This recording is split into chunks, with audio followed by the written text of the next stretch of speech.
รยากาศอยู่ไฮอยู่หน้าพี่น้องเอ้ยบรรยากาศเนี่ยนี่บริไทยล้นเนาะอยู่ไฮอยู่หน้าพี่น้อง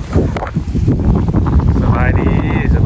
วัสดีพ่อแม่พี่น้องเอ้ยสุขคนเนาะมาพบมาบอกกับบ่าวสุขคนคนบางวันพี่น้องหลังจากเขานี้แต่หน้าตรงนี้เนาะ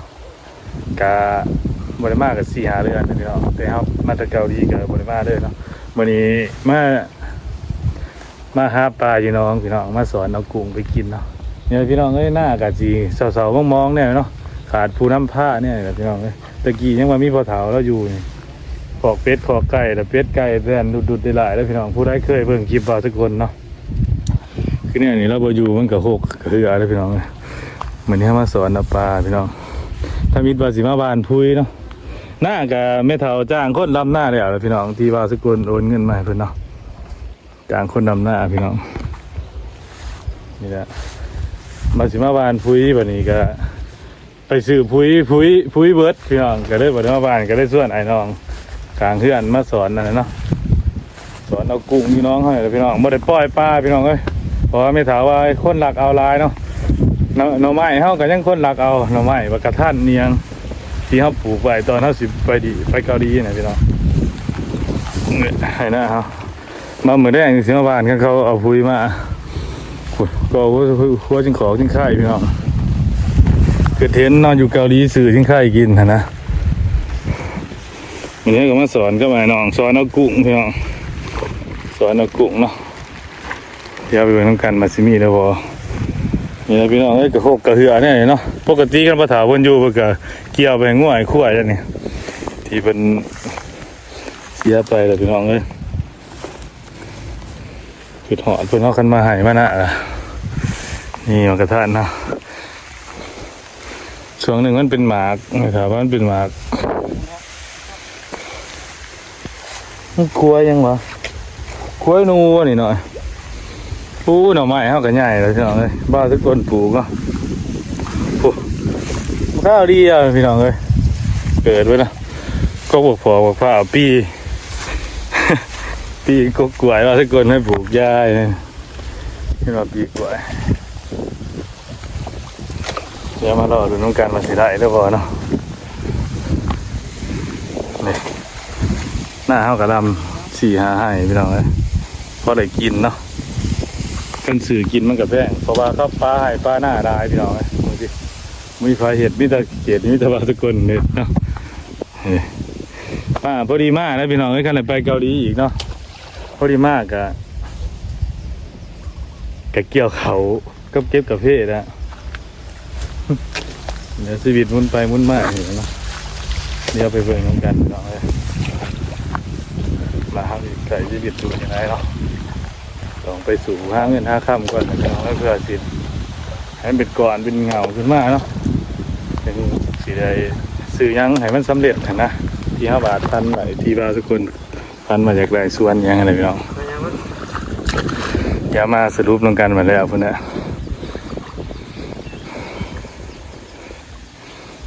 เป็นตาอยู่เฮ้ยเป็นตาเต็นตาตันอยู่ปะปกติปลาหยุ่มเลยเขาเลี้ยงปลาลูกปลาผากปลายังเนาะวันนี้มาแก้วกุ้งปลาเถาเพิ่นมาปล่อยแบบเพิ่นไปใส่ยังมันไหนน้อยหนึ่งมันก็มาถิ่มลงนี่นะมันสิออกแม่ไปลูกอยู่นี่แหละเนาะเนี่ยว่าสกุลซอยกันขนาดน้อง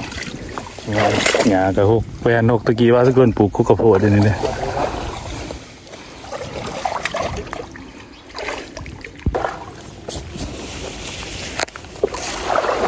กินข้ามข้นโก้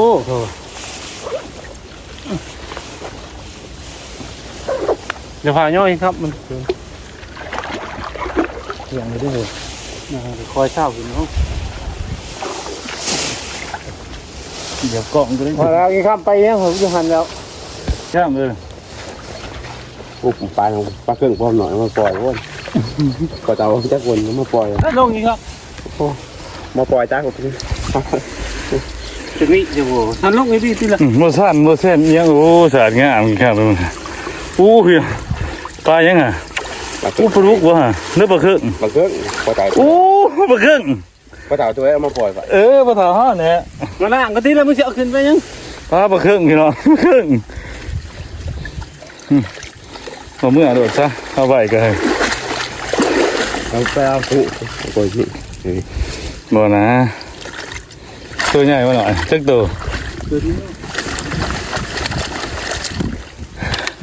นี่ปลาครึ่งเลยพี่น้องอู้พี่น้องประมาณโลนึง เอามาผู้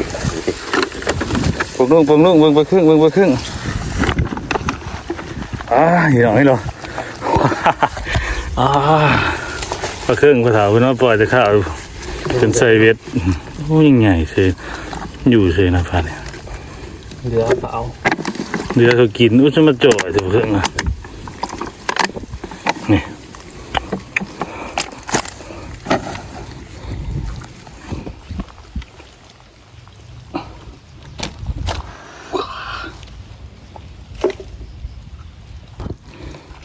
2-3ตัวปลาบูเนาะ พอเท่านั้นไม่ใช่ละมึงนี่นู่นเลยเอาเนาะ ปลาบูเนาะปล่อยไปยังตัวหนึ่งหน่อยตัวสิไม่ไข่เนาะ ก็ ปล่อยตัวหนึ่งแก่นกันจะมาปนอ่ะปล่อยเนาะปลาเครื่องมาปล่อยแล้วไม่เท่าปน ปล่อยกระเสียบ่เคย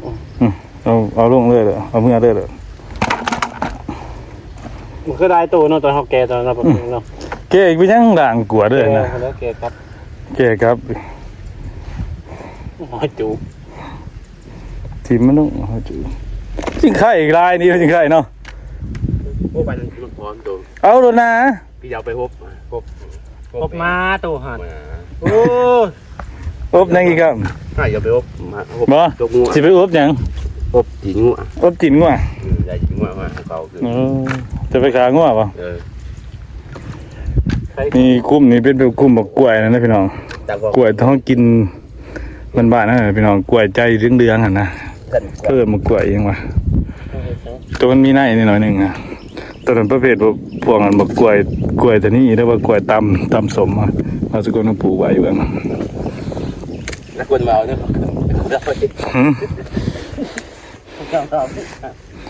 นี่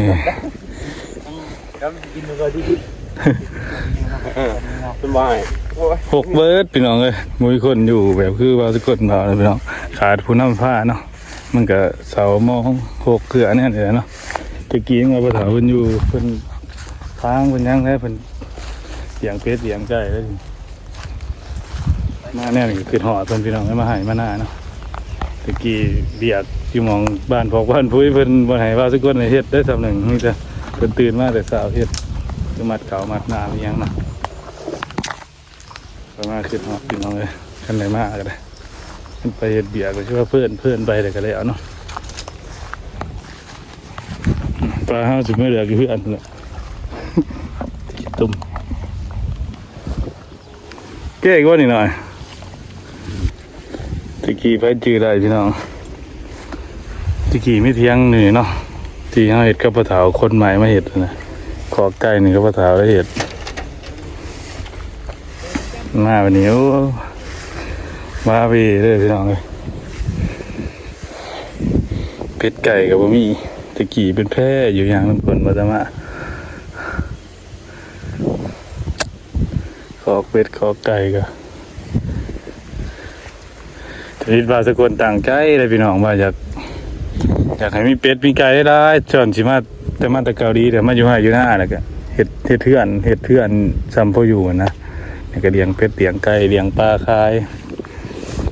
เกิดตื่นสลายไปคือว่าเฮานี้จากบ้านนี่ก็คือว่าเฮาเฮ็ดไปทุกอย่างเลี้ยงเอาไก่เอาเป็ดดงได้ๆแต่กับปลาปูได้ๆติดกล่องวงจรสนีเนาะ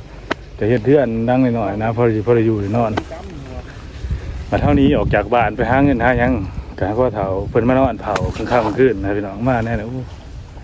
คิดมาจาก เขาจ แต่ละหน้าพี่น้องเลยอยู่นะความตายแค้นข้อถูกบาดย่างคือว่าสกลคือผู้ด้านบนเบาเนี่ยตื่นขึ้นมาเย็นหนาจังว่ายั่งไอ้น้องเขาแก่อ่อยจังมาหน่อยบ้านจังมาอ่อยยาพอถาวไปนอนนิบใบนี่เกิดพอเกิดลายมันมา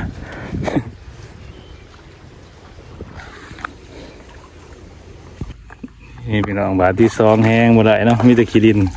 ล่างอีกก้อนพี่ยังเคยหน่อยขี้ดินนั่นกับขู่นี่ไหม ำคนที่ เท่านี้ได้ปลาครึ่งตัวหนึ่งมันมาทางกันไหวมันไปเสือกทอดเมื่อเดี๋ยวเนาะต้องกินคำนะ หัวไข่ ปลาครึ่งใหญ่เฮ็ดมันก็ได้ปลา300 โลฮะบ่คุยลึกคุยเหลือเนาะเท่าไหร่อยู่ละเอานี่พี่น้องไปปลาเขาเอิ้นปลายังวะ โอเคบ่ บ่นะปลาตัวเขาเฮ็ดหม้อหอนนะตัวใหญ่ๆอยู่ไทยอะนะ ปลาโพปลายังอันนี้ของแม่เบิ่ง เนี่ยปลาปึ้งว่าปลาอีหยังอะบ่ฮู้ตัวใหญ่ๆนะพี่น้องตัวใหญ่ยาวๆแบบตัวเขาบ้านแฮอยู่ไทยนะแต่ว่ามีน้องน่ะเขาไปบ้านแฮอยังตัวใหญ่ยาวๆเนี่ยว่าถ้าก็สิขึ้นหูเบิ่งเนาะที่เขาไหลตัวง่าย300ปลายโลอยู่ล่าเฮานี่แหละพี่น้องเดี๋ยวสิก่อนสิให้เบิ่ง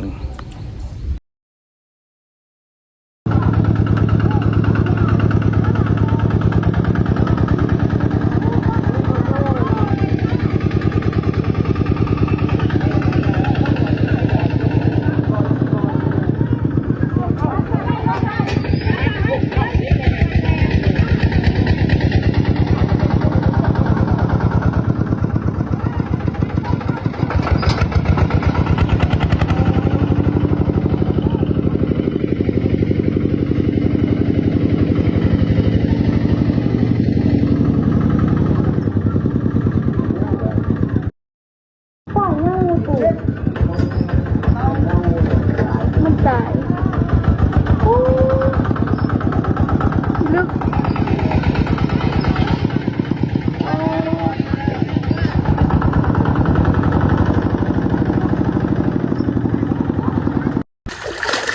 ตอนนี้ก็ได้อะไรนะ ทหารพี่นั่งมือแรกจะตัว คอยเจ้ผมมันออกหมด จะเป็นทหารพี่นั่งมือแรก ฮะนี่ใช่ หายิงดีมองไปขึ้นอยู่นี่ ฮะนินจี ตามดีตาที่มือเดือด ร่างนินจีให้หน่อยคือลูกฮะนินจีใช่ฮะนินจีนะ มันโซะนี่ผมแล้ว ฮะ มันเทาะกลายเป็นเทาะได้อยู่มองกุ๊กยังมองกุ๊กแบบนี้ เอาบ่มีเงินนะ มองกุ๊กยังไงกุ๊ก เบียร์ร่างเท่าไรเดียวนี่เมื่อกี้ โอ้โห เบียร์ร่างเท่าไรหน่อย เซนซี2 เซนซี โอ้ยออกซอยเฮาที่ให้มีเงิน200,000กินข้าว โอ้มีเงินปุ๊บที่เห็น โอ้บ้านนั้นโตเฮาชวนเฮามากินเหล้ากินเบียร์หน่อย โอ้เสร็จแล้วโอเค โอ้ยป่านนั้นต้นมึงสุดท้ายมันกินเบียร์น้ำนี่ติ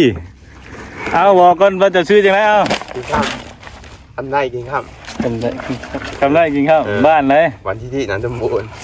แข็ง แกงอัมพตะ โอ้ยจะเป็นศาสตร์ จะบ่ได้แบกหญ้าแล้ววันนี้กินข้าวเลย น่าใช้ ไปดึงไป ไปคายงัวเบิดเลยไปพี่น้องเดี๋ยวไปพอกันเพิ่นสิเฮ็ดหยังสู่เฮากินเนาะ นึกกันเอาหัวจิงไข่หน่อยไปอู้เอาเลยก็แล้วเนาะจิงไข่เฮาเกลายมันออมน้องพี่น้องมาเก็บบักเขือเนาะบักเขือที่เฮาปลูกไว้เนี่ยบ่ตายซื่อพี่น้องมันเป็นหมาซื่อเนาะเดี๋ยวมากินกับก้อยปลา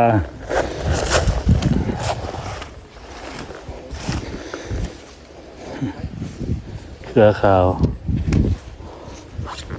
อ๋อไอ้กี่คนอยู่เด้แห่สายที่เขาสั่งมาตอนพี่น้องว่าสิมาเฮ็ดเสาเฮ็ดเตียงหน้าเฮ็ดหยังเนาะกับวันนี้พ่อเฒ่าก็เสียพี่น้องก็มีไฟเฮ็ดเนาะปกติสั่งมาเนี่ยก็เขาไปหาเงินอยู่เกาหลีนะพี่น้องของบ้างแฟนกันเนี่ยเขาสั่งแห่สั่งทรายมาแล้วสิไปหาเงินอยู่เกาหลีเด้อก็สิมาเฮ็ดตอกเสาแล้วก็เฮ็ดซ้ำแห้งเขาเนี่ยพี่น้องมาแนวถิ่มซื่อๆเนาะพ่อเฒ่าเพิ่นบ่อยู่แล้วคิดว่าให้เพิ่นอยู่บ้านเพิ่นเฮ็ดถานะเฮ็ดเสาหรือว่าเฮ็ดเทือนน้อยๆนะบ่ได้อยู่มาเป็นเรือนเป็นประเทศถิ่มไปซื่อๆพี่น้องเอ้ยตาใบบัดแล้วเพิ่นน่ะจังให้เฮ็ดอีกเนาะเก็บมาเคลียร์ก่อนนี่ครับเราแต่ที่งานน้องเอารถไถมารับเนาะเอาสกลยางรัดไหมเนาะมองที่ว่าสกลค้นขาวคนยางพี่น้องเอ้ยกี่กับไข่หน้าตะกาเคี้ยกุ้มไม่ได้เนาะไปกับปลาให้ปลาหน้าเวทพี่น้องออกจากบ้านจากเมืองหาเงินหาค่ำเนาะใครมาเป็นเคยเป็นใบรุ่นในบ้านนี่ก็นี่หาเงินหาค่ำเลยพี่น้องเอ้ยดูกับบระอีหยังหรอกเนาะ คือบ่าวอยู่บ้านนะพี่น้องเอ้ยคันบ่มีธุรกิจซะแต่ก็อยู่บ่รอดคันมีแต่อาชีพเฮ็ดไร่เฮ็ดนานี่ไปบ่รอดเพราะได้แต่กินพี่น้องสิเงินสิใช้ก็ยังสิบ่มีเพราะว่าพวกมื้อนี้ค่าน้ำก็ว่าเฮ็ดนาแซงเนาะค่าน้ำค่าปุ๋ยกับแพงพี่น้องตะกี้สอบหนึง4-5แสนเดียวนี่ถามไม่ถามองศานี่ว่าสิเอาปุ๋ยมาบ้านสอบละล้านปลาย ก็ได้ไปถามมึงเพราะว่าปุ๋ยเบิดซ้ํเดี๋ยวมื้ออื่นเขาสิเอาปุ๋ยมาเนาะงานไหนน้องถอยรถเอาตาย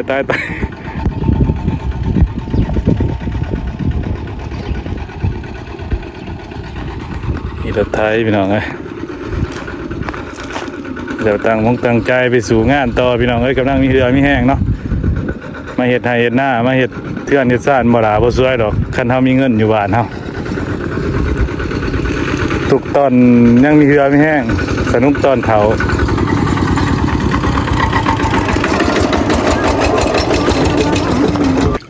ตอนนี้หอดเทื่อนพี่น้องเดือดเราเนาะ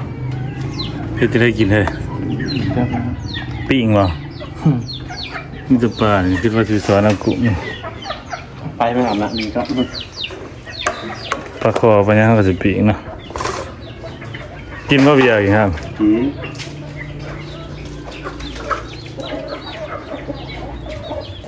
ตัวนี้ก็ปิ้งพี่น้องปลาบูเนาะกับปลาคอ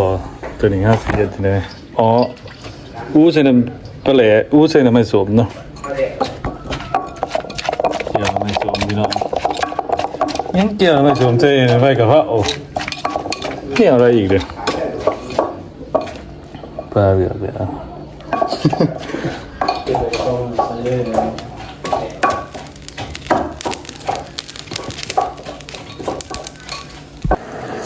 ตัวนี้ว่าจะเป็นกระอูอยู่แล้วหอมไปนอนนะตัวนี้จะเกาะพี่น้องเกาะปลาขับคลองจะไม่สมปิ้งปลากูได้เคยกินกับมินมาบอกเลยเด้ออูปลาใส่พวกนี้สุดยอดได้พี่น้องเลยอยู่บ้าน